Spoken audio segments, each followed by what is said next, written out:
medal, that's not actually the proper name, because so many miracles have been attributed to it. If you have a person in your family who seems to be an obstinate or hardened sinner, let them wear this. And, okay, and you pray for that person, pray for the angels to assist the person, and you will see the person will little by little soften his heart.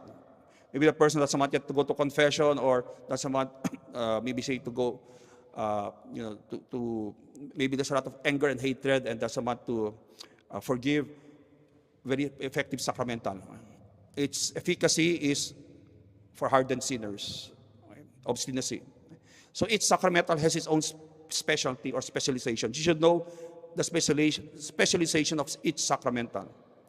So not only should you wear it, but you should also pray the prayer attached to it with faith. The proper name of the medal is the Medal of the Immaculate Conception. But because of the numerous miracles attributed to it, it became known as the Miraculous Medal. The medal specializes in the impossible, the conversion of the hardened sinner, the cure of the hopelessly sick, as well as the more ordinary needs of people. You know, I have discovered in my life as a priest and as an exorcist, people, because they don't want to develop their faith life, usually they want to call,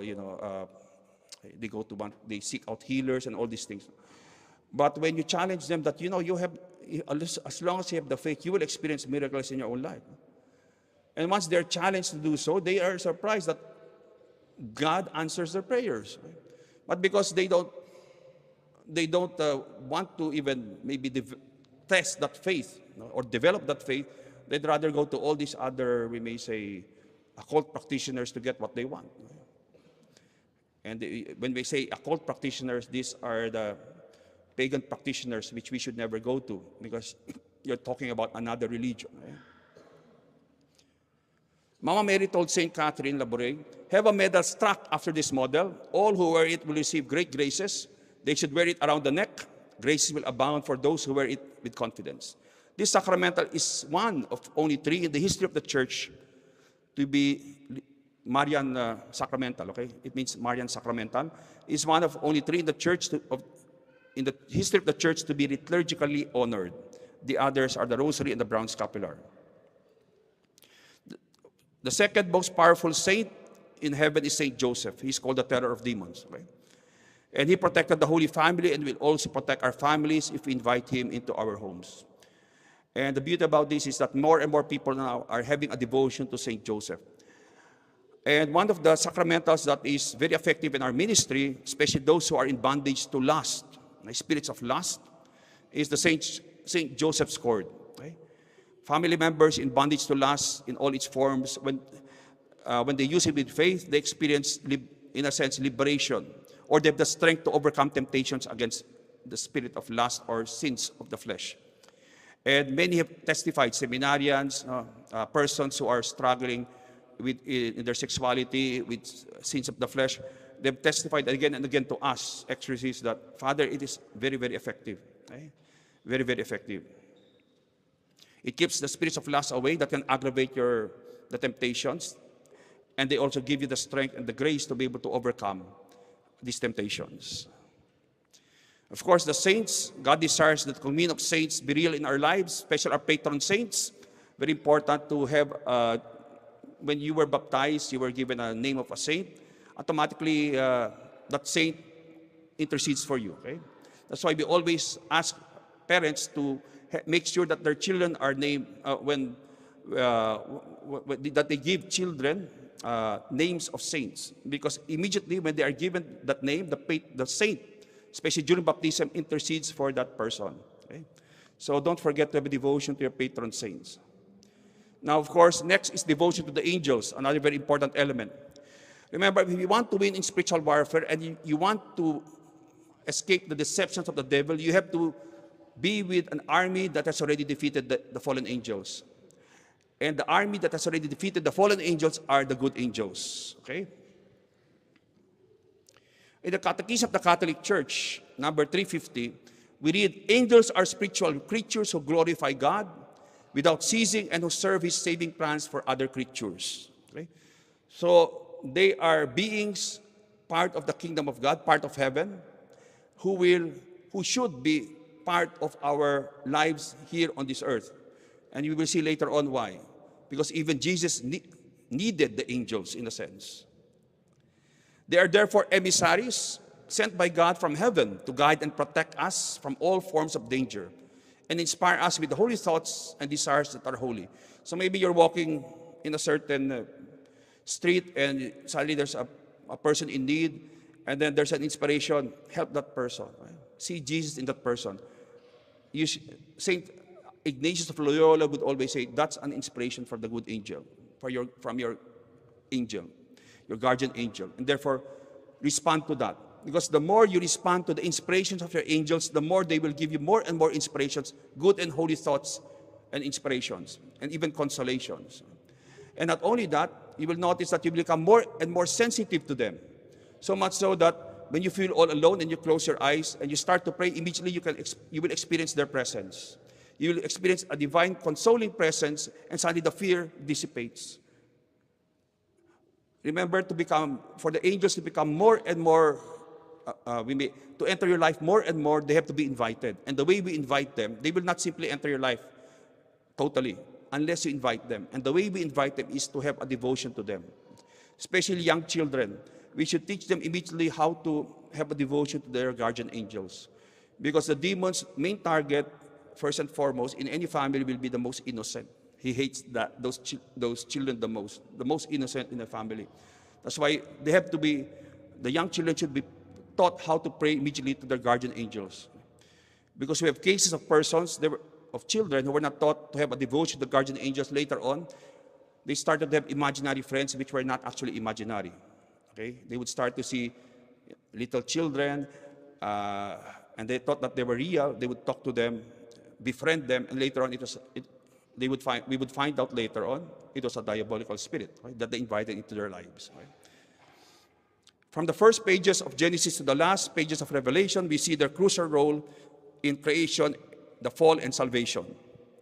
St. Thomas tells us that the angel is the most excellent of all creatures. That means they are, we may say, higher than us because they're pure spirits. That's why if you without Jesus Christ enter into combat with a demon, you will always lose. Because a pure spirit is more powerful than we who are made of body and spirit and soul. So St. Thomas tells us that the angel is the most excellent of all creatures because among all creatures, he bears the greatest resemblance to his creator. Because God is pure spirit. Right? They are purely spiritual beings like God. Man, on the other hand, is made up of matter and spirit. So angels are of a higher nature than man.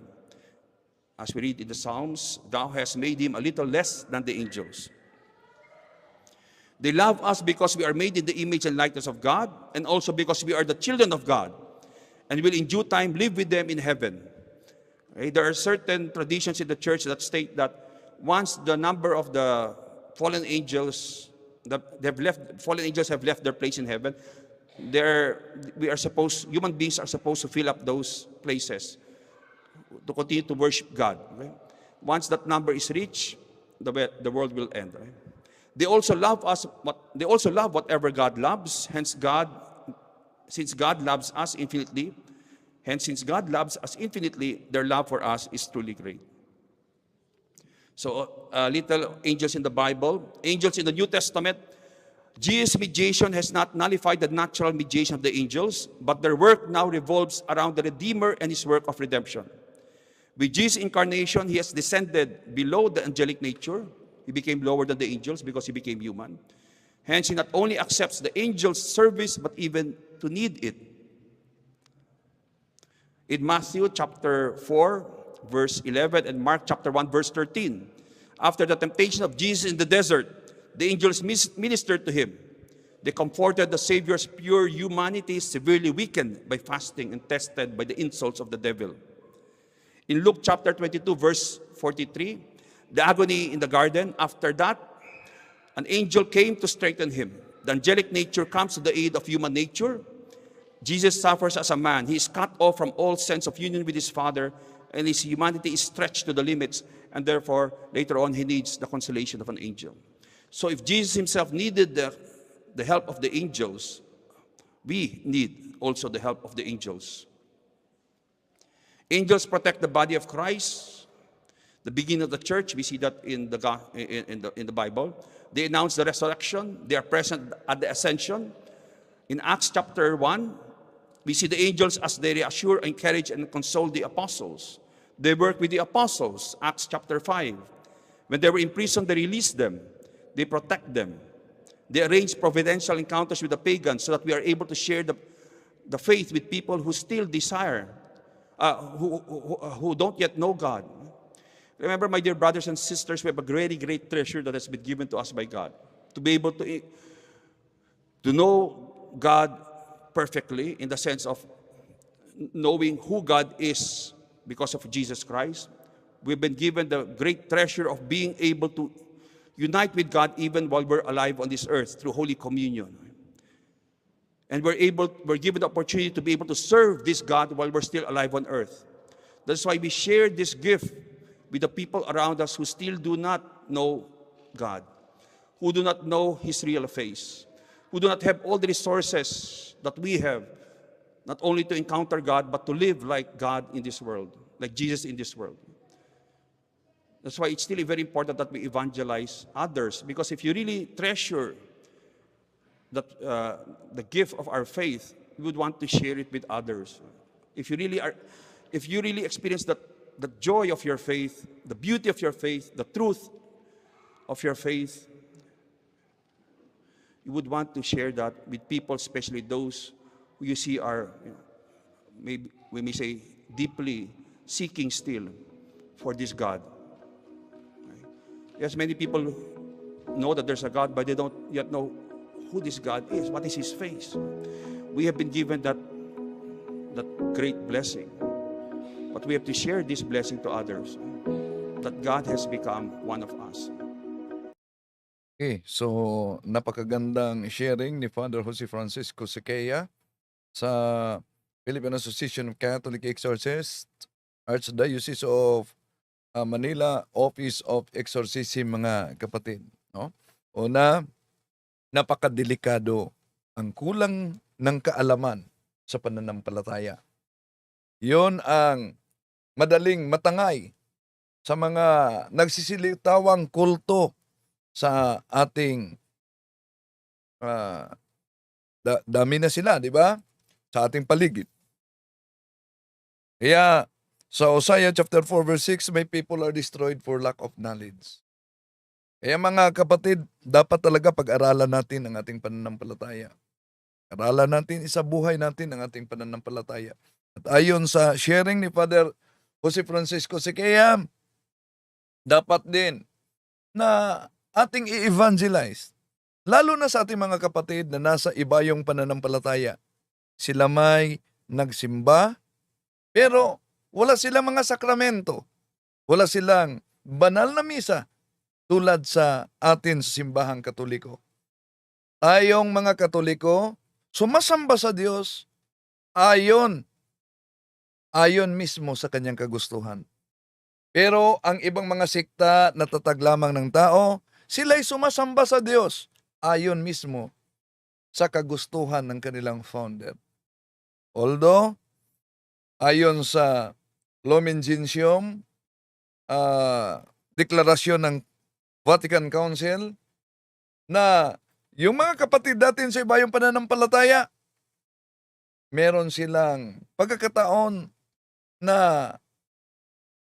maangkin ang kaligtasan, provided through no fault of their own. Ibig sabihin, di mo talaga alam na yung inaniban mo ay piki. Yung inaniban mo ay tatag lamang ng tao. Kaya may deklarasyon. Anong sabi? Sa Lumen Gentium number 16, through no fault of their own, do not know the true church of Christ or His Gospels, but nevertheless seek God with sincere heart, and try in their actions to do His will. As they know it through the dictates of their conscience, they too may receive salvation. Ngunit, kung alam mo ang tunay na iglesia, alam mo talaga na ang Iglesia Katolika Apostolika Romana ay nag-iisang iglesyang tatag ng ating Panginoon Jesucristo. Pagkatapos, iniwanan mo Yun ang babala sa unang Juan 2:18-19. Anong sabi? Nandito na ang mga antikristo. Sila'y kasama natin, ngunit sila'y humihiwalay sa atin upang makilala na sila'y hindi talaga kasama natin. Ano daw? Mga antikristo ang humihiwalay sa tunay na iglesia. Ano ang palatandaan ng antikristo? Revelation chapter 13 verse 18, ang palatandaan ay may marka sila na 666. Anong ibig sabihin niya na may marka 666? Tingnan mo ang mga sekta na tatag lamang ng tao. Yung iba nanggagaya ng banal na misa, pero hindi naman tunay na misa. Di ba? Yung karamihan, wala talagang misa. At ang kanilang paniniwala, yun ay simbolo lamang. Pero kung tingnan natin ang Juan 6:66, talagang tatak yan sa halimaw. Dahil ang hindi makatanggap sa pahayag ng ating Panginoon Jesucristo, ako ang tinapay na mula sa langit, sila'y nagsialisan. Juan 6:66. Tatak! 666. Yung humihiwalay sa banal na misa. Kaya sabi ni Father Sikia na pag matangay na kayo sa ibang sekta, wala ng misa at numero 1, kinakalaban pati ang mahal na Birhen Maria. Ang banal na rosaryo. Diba? May content tayo sinasabing sa demonyo daw ang banal na rosaryo. Ayon sa isang sulpot. Pero paano magiging sa demonyo? E nomine Patri et Filii et Spiritus Sancti. Credo et onum. I believe in God. Pater Noster. Ave Maria Gracia Plena Dominus Tecum. Gloria Patri et Filio et Spiritus Sancto. Sa demonyo ba yan? Kaya diyan natin makita mga kapatid, yung hula at nakasulat sa Isaias 5:20 na delikado talaga ang ibang pag-iisip. Yung dilim ginawang liwanag. Yung liwanag ginawang dilim. At yung mapait ginawang matamis. At ang matamis ginawang mapait. Imagine, Holy Rosario sa demonyo, pati na ang Mahal na Birhen Maria, ang paggalang sa Mahal na Birhen Maria na binanggit ni Father Jose Francisco Siquia, doon pa lang sa cross, iniwan na si Santa Maria na magiging ina sa tunay na iglesia.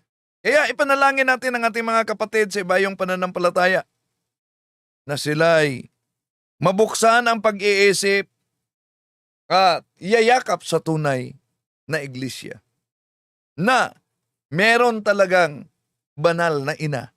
Walang iba ang Mahal na Birhen Maria. Ang mga sekta na ayaw tumanggap sa Mahal na Birhen Maria ay parang mga anak na naulila, watak-watak ang kanilang iglesia. Iba't ibang pananampalataya, iba't ibang founder, at walang sakramento, walang sakramental. Kaya sa mga Katoliko na nagsubaybay ngayon, napansin yun, sabi ni Father Siquia, sa digmaang espiritual, target bawat pamilya. At sa digmaang espiritual, ang ating Panginoon Jesucristong nagkatawang tao, Diyos na nagkatawang tao, incarnation, nangangailangan ng pamilya. Di ba? Merong Mahal na Birhen Maria, merong San Jose. So kung siya nangangailangan ng pamilya, tayo din. Dahil in His human nature, He is consubstantial to us. Tayo din. Pero, pansinin ninyo, bawat pamilya, marami ngayon ang hindi alam na tinamaan sila sa target spiritual, sa spiritual na digmaan. Kaya nung nanganib ang batang Hesus, anong nangyari? Nagpadala ang Diyos Ama ng anghel para magbabala. Saan? Hindi kay sa mahal na Birhen Maria, kundi kay San Jose. Bakit kay San Jose? Dahil sa hierarchy sa pamilya, ang ama ang tagaprotekta, tagapagligtas, tagapagdepensa sa pamilya. Nakita niyo paligid ngayon. Sino mga lasinggiro? Sino mga sugarol? Sino mga adik? Sinong hindi nagsisimba? Karamihan mga ama. Bakit? Dahil alam ng demonyo na ang mga ama ay protector at tagadepensa ng pamilya. Kaya tinatarget niya dahil pag magiba ang tagadepensa, siguradong tatamaan niya ang mga miyembro ng pamilya. Gamitin ninyo ang spiritual authority na natanggap ninyo sa sakramento ng kasal. Kaya, protected tayo sa grasya ng Diyos. Sabi ni Father Sikia, yung state of grace. Bakit state of grace? Tayong nandito sa mundong ito, nandito tayo sa tinatawag natural world. Ang mga demonyo, nandun sila sa preternatural world. Ang langit ay supernatural world. Ibig sabihin, kayong mga nanonood ngayon, ilang minuto lang pwede kayong makatagal ilalim sa tubig. Pwede ba 30 minutos? Hindi. Pero kung gusto kayong matatagalan talaga sa ilalim ng tubig, gamit tayo ng extra na gamit. Yon ay oxygen. Anong punto dito? Hindi tayo makapunta sa preternatural world. Tayong nasa natural world kung wala tayong extraordinary na para makapasok doon. At yon ang sanctifying grace. So, ulitin ko, bawat isa sa atin protected talaga sa digmaan. Meron tayong mga santo, meron tayong simbahan, meron tayong mahal na ina.